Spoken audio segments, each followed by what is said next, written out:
اگر واکانیر والے میری جان بخشی کر دیں اور مجھے معاف کر دیں تو میں ایک بات تھوڑی سی تلخ کہنا چاہتا ہوں، اسی میں تو بدنام ہوا ہوں، لیکن کہوں گا کیونکہ آپ سے کوئی لالچ نہیں اور نہ ان ممبر پر بیٹھنے والوں سے کوئی لالچ ہے۔ پیر کا بچہ پیر بننا چاہتا ہے لیکن عالم کا بچہ عالم نہیں بننا چاہتا۔ پیر اپنے بچے کو پیر بنانا چاہتا ہے لیکن عالم اپنے بچے کو عالم نہیں بنانا چاہتا۔ وجہ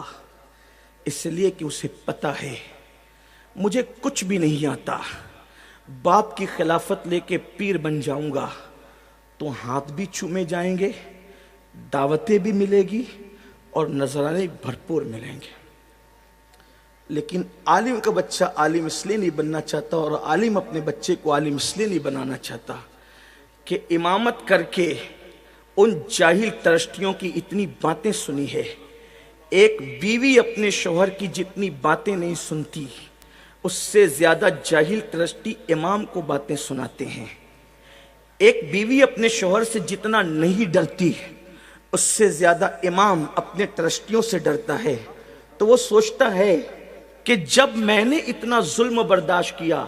تو میں اپنے بچوں کو اس ظلم کی آگ میں کیوں جھونکوں، اس لیے یہ معاملہ نہیں ہو رہا ہے۔ واللہ میں اللہ کی قسم کھا کے کہتا ہوں میں کسی پیر کا مخالف نہیں، اس لیے کہ میں کہیں ایک پیر رکھتا ہوں،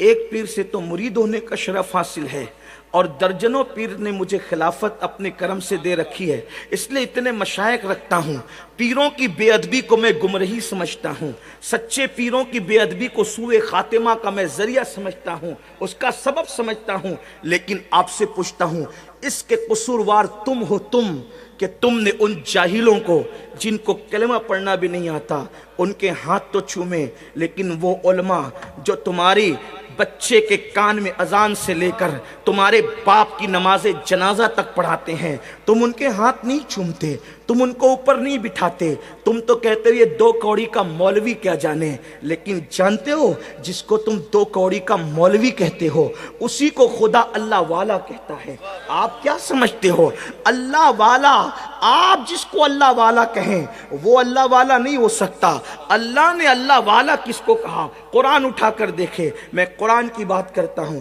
اگر اچھے عالموں کو اپنی قوم میں پیدا کرنا ہے تو عالموں کی قدر کرنا سیکھو، اچھے امام پیدا کرنا ہے اماموں کی قدر کرنا سیکھو۔ بڑی معذرت کے ساتھ جن جاہلوں کو کلمہ پڑھنا نہیں آتا ان کو تو دیسی مرغیاں اصلی گھی میں کھلاتے ہو، کبھی اپنے مسجد کے امام کو بھی اس قدر کے ساتھ بلایا، اس عزت کے ساتھ بلایا؟ ہاں، ایک رات کے لیے گویوں کو اور چیخنے چلانے والے میری طرح لوگوں کو بلاتے ہو تو آپ مٹھی بھر بھر کے نظر پیش کرتے ہو، کبھی اپنے امام کو بھی اتنا دیا؟ امام تو بیچارہ 5000 8000 میں مر رہا ہے، اس کی آپ مدد نہیں کرتے۔ اگر ٹرسٹیان کے دل چھوٹے ہیں تو کیا مسلمان یہ طے نہیں کر سکتے کہ میں جمعہ پڑھنے جاؤں گا تو اپنے امام کے ہاتھ میں حسب حیثیت 100 روپے رکھ سکتا ہوں تو 100، 50 رکھ سکتا ہوں تو 50، 500 رکھ سکتا ہوں تو 500۔ اگر ہر مقتدی امام کے ہاتھ میں جمعہ میں رکھیں تو جتنا اس کو مسجد سے ملتا ہے اس کو 10 گنا زیادہ اپنے مقتدیوں سے ملے گا،